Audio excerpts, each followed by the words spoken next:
ఎడతెరపు లేకుండా కురుస్తున్న వర్షాలకు తాండవ పరివాహక ప్రాంత ప్రజలు భయాందోళనకు గురవుతున్నారు.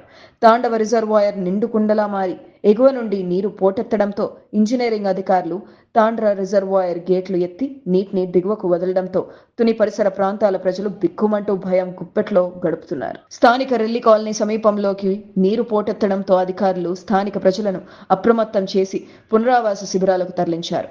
ఎటువంటి అవాంఛనీయ సంఘటనలు జరగకుండా రెవెన్యూ, పోలీస్, మున్సిపల్ యంత్రాంగం తాండవ సమీపాన్ని పర్యవేక్షణ చేస్తున్నారు.